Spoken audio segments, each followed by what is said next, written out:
दोस्तों, जैसा कि आपको मालूम है कि चुनाव संशोधन विधेयक 2021 पास हो चुका है, अर्थात मतदाता सूची को आधार से जोड़ने वाले बिल पर मुहर लग चुकी है। दोस्तों, इस वीडियो के माध्यम से जिन बातों पर मैं आज चर्चा करने जा रहा हूं वह यह है कि इस बिल की आवश्यकता क्यों पड़ी, विपक्ष जो है इसका विरोध क्यों कर रहा है, पुत्तुस्वामी बनाम भारत संघ की बात क्यों सामने आ रही है, आखिर यह है क्या, इसके बारे में जानेंगे।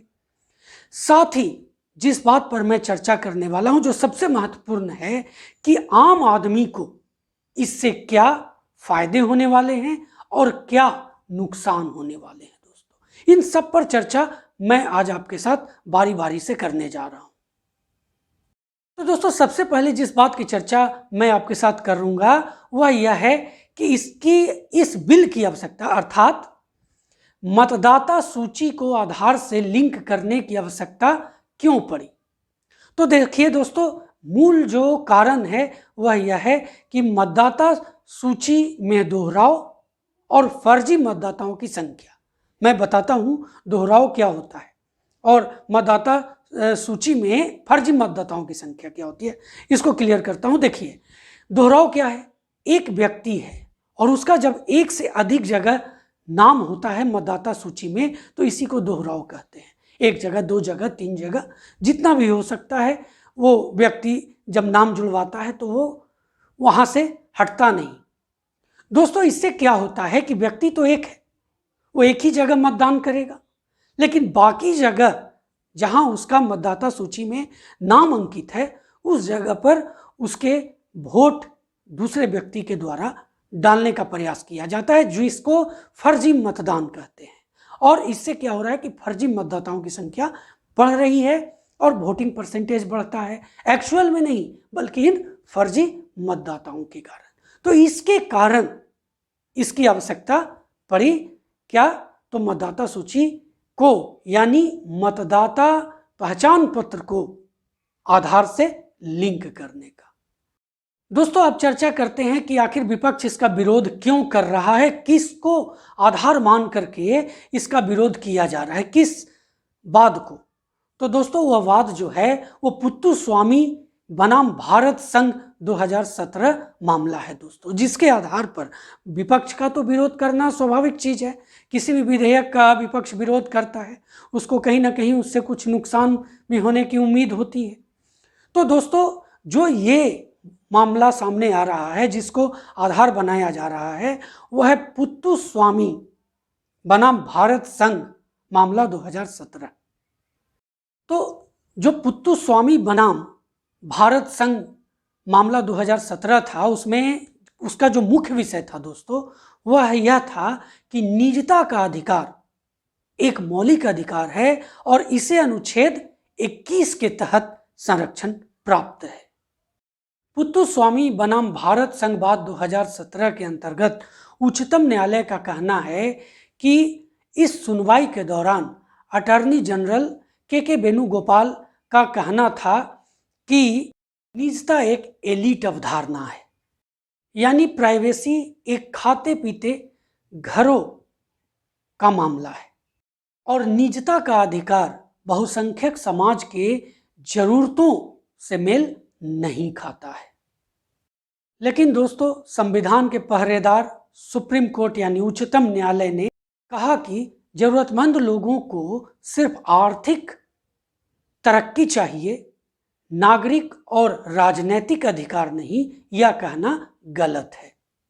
और इस पर सुनवाई करते हुए सुप्रीम कोर्ट ने यह आदेश जारी किया था कि जिससे सीधे सीधे सरकार से आर्थिक सहायता प्राप्त होने वाली चीजें हैं उस पर आधार कार्ड को अनिवार्य किया जाए, बाकी पर अनिवार्यता लागू नहीं की गई। इसी को आधार मान करके जो विपक्ष है वो हो हंगामा कर रहा है इस विधेयक के ऊपर। दोस्तों, अब बात करते हैं कि इसका नाम पुत्तुस्वामी क्यों पड़ा। तो मैं आपको बता दूं कि बहुत से याचिकाकर्ता थे जो ये निजता के अधिकार हनन के मामले में सुप्रीम कोर्ट में याचिका दायर किए थे, लेकिन पहले व्यक्ति थे कौन, पहले व्यक्ति थे पुत्तुस्वामी, 92 साल के रिटायर जज।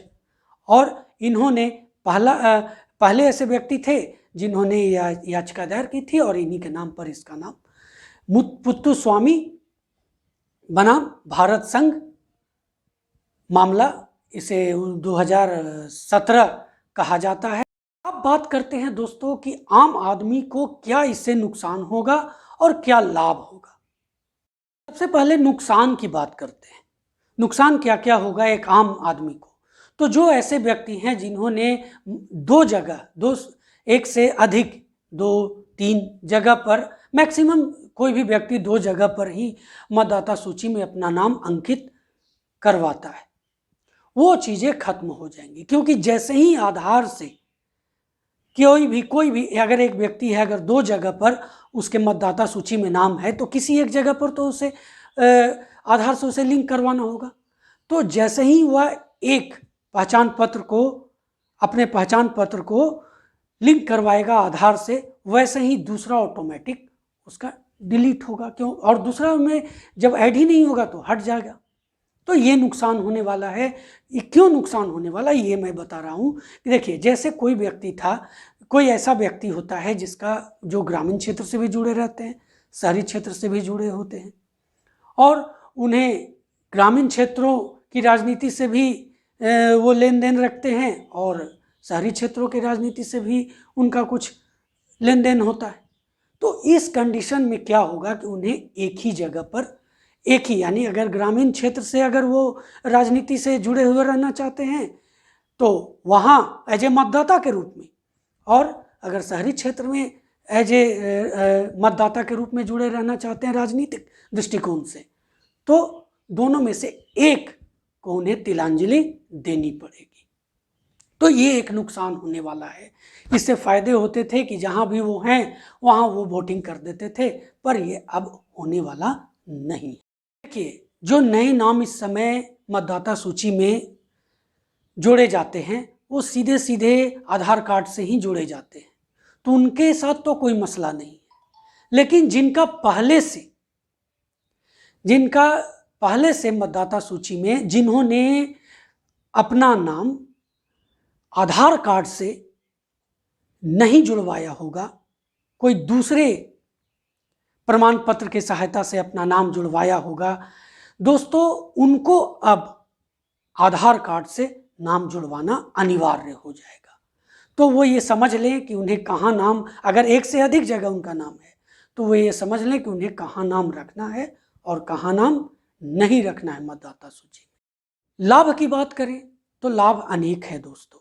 सबसे बड़ी बात मैं आपको बताता हूँ कि जब ये आधार कार्ड नहीं आया था तो बैंक में आप खाता खुलवाने जाते थे तो आप किसका इस्तेमाल करते थे? यही वोटर आईडी कार्ड का।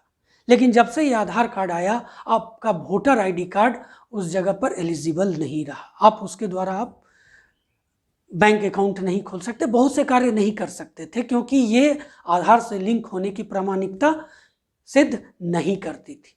और जैसे ही अभी ये जब आधार से लिंक हो जाएगी तो ये एक ज़बरदस्त आपका पहचान के रूप में जाना जाएगा और आधार की जगह भी इसका इस्तेमाल हो सकता है भविष्य में दोस्तों। तो ये है लाभ।